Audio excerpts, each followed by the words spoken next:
this yearly flow of blood come down through there, and it stained and made the smell of that valley be very strong. Now, is it just a coincidence that Jesus comes to this exact point as he is bringing his guys? He is fixing to become what? The sacrifice for all of us. He is stepping into the place where the blood of all those other temporary sacrifices had been made, and he is the permanent sacrifice. And so he's coming across this valley, and I don't think that that's a mistake or anything. And I thought about when the psalmist is writing, "Yea, though I walk through the valley of the shadow of death." I wonder if that came to Jesus' mind. Yea, though I walk through the valley of the shadow of death, the light of the world is walking through the valley of the shadow of death. I think that's pretty cool. Have you ever been to the battlefields up in Gettysburg? Has anybody ever been there? It's pretty amazing, isn't it? As you're walking along, because at any point you could probably reach down, grab a scoop of that clay-like substance, take it somewhere and have it checked for DNA, and you'd probably find multiple DNAs in every clump of dirt that you picked up. And so Jesus is walking this out, and I'm so glad that he was once and for all the final sacrifice. Verse 2 says, "Now Judas, who betrayed him, knew the place because Jesus had often met there with his disciples. So Judas came to the garden, guiding a detachment of soldiers and some officials from the chief priest and the Pharisees. They were carrying torches, lanterns, and weapons." Now, there's several things that I think are kind of interesting here about this. First of all, we're going to talk about Judas in just a second, but Judas has brought a small army with him. The detachment or the cohort or whatever that the actual word there means anywhere between a third to a 30th of a legion. Now, a legion was a tenth to a 30th. A legion was 6,000. So there's anywhere between 200 and 600 soldiers coming into the garden. Have you ever thought about it? I mean, most of us are like, yeah, there's like a handful of guys or whatever. They had at least 200 armed soldiers with torches coming after this guy named Jesus. Now, if you were a Roman soldier and you were said, "Hey, look, you and 200 other guys, we're going to go up and we're going to arrest this guy. So get your torch, get your sword, we're ready for a fight."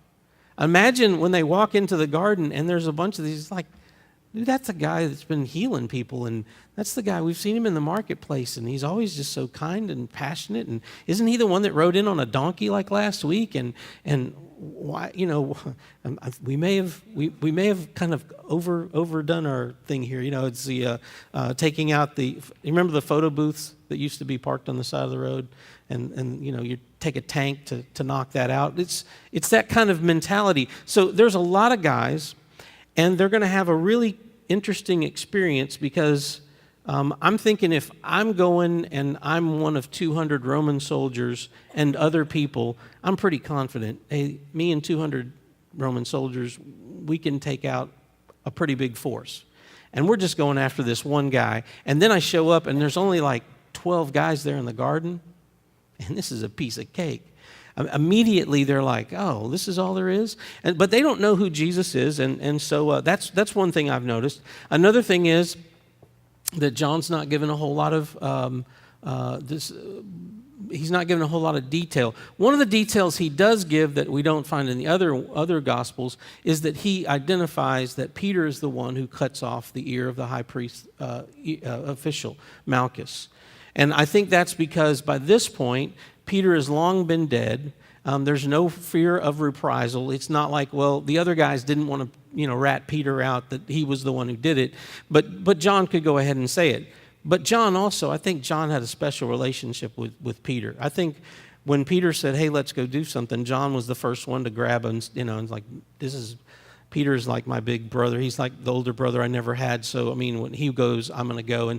And so there maybe even is a sense of, man, that Peter, man, he was awesome, man. He pulled out a sword and he whacked the guy's ear off. It was really cool. So the last thing, though, that I wanted to bring up about this, I don't know if you've ever listened to Bethel Redding. They have a weekly a sermon series, and 3 weeks ago, the guy's name is Chris Volaton, and he did this great thing, and it was all about being connected. And I said that, I think, a few Sundays ago.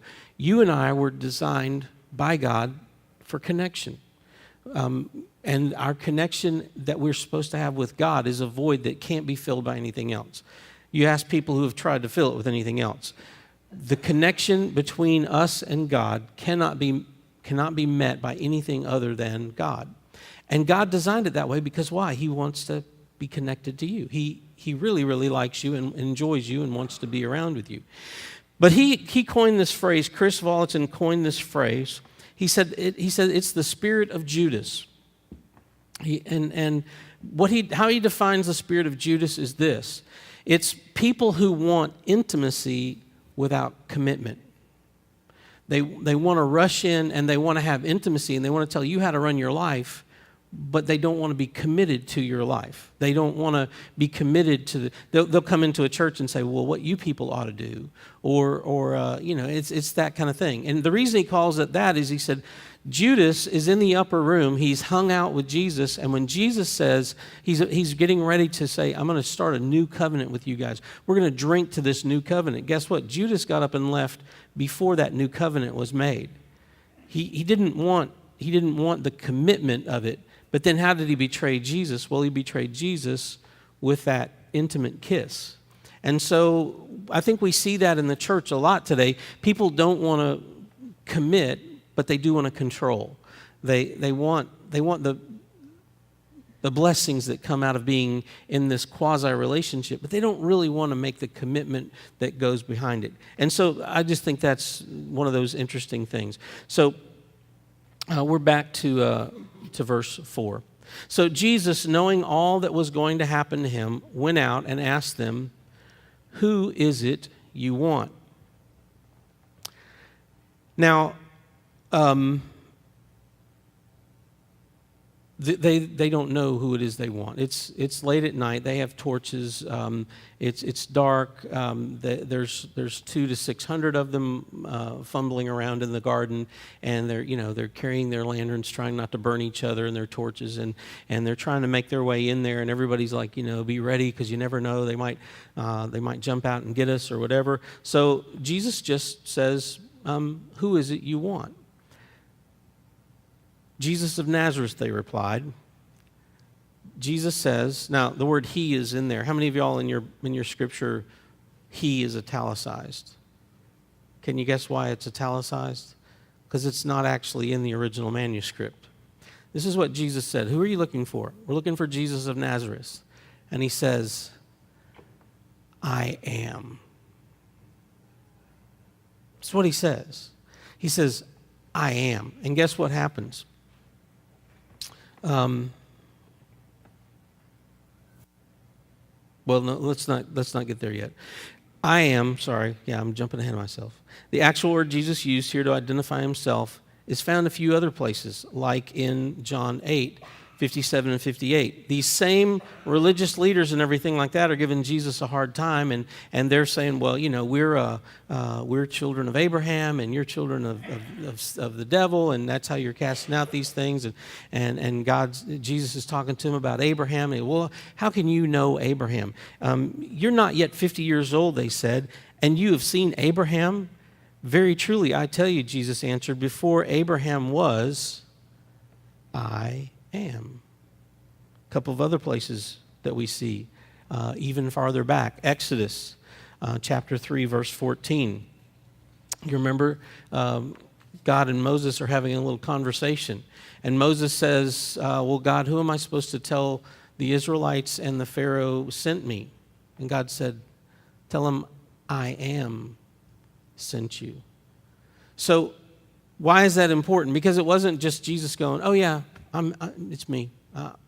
Jesus of Nazareth, that's me. I got my name tag right here, Jesus of Nazareth. That's not what happened. What happened was, who are you looking for? We're looking for Jesus of Nazareth. And he said, I am.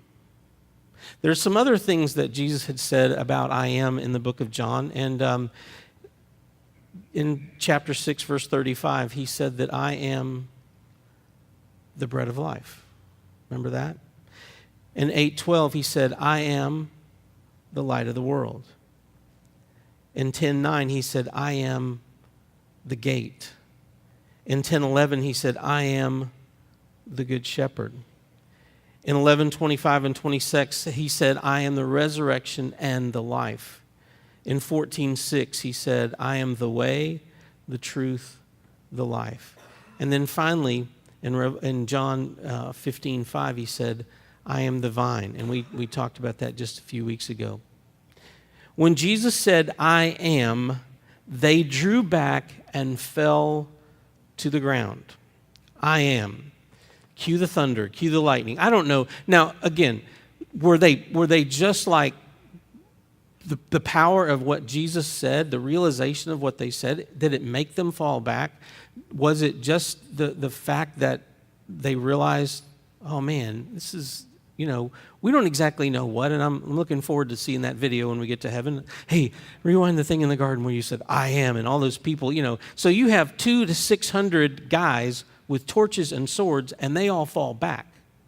Now, it's amazing that they didn't set the whole garden on fire, right? But it's pretty powerful. I'm impressed by that. And you know what's going to happen when we all stand in front of the Lord? Every knee shall bow and every tongue will confess that he is Lord. And so I'm wondering if that was a little preview of what that's going to be like. Ladies and gentlemen, I present to you, I am. Boom. I don't know. I think it's exciting.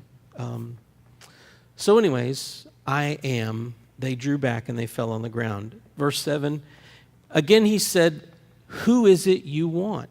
As you get yourself back up off the ground. Jesus of Nazareth. I'm the first time they're like, we're here for Jesus of Nazareth. I am. Boom. Who is it you want? Jesus of Nazareth? Is Jesus here? I told you I am. If you're looking for me, then let these men go. Okay, so that's important because a lot of times I think it's easy for us to go, man, those wimpy disciples, man, come on, stick with Jesus. Don't fall asleep. I fall asleep mid-sentence. Sally's like, okay, if you're going to, I know you're about to, okay, there he goes. So we kind of, and Peter, Peter, man, I can't believe that he did that. I probably wouldn't have made it inside to be accused of being with Jesus. So, but Jesus says here, okay, you've come for me. You can let these other guys go. Let these other people go. Who is it you want? Jesus of Nazareth. Let these other go.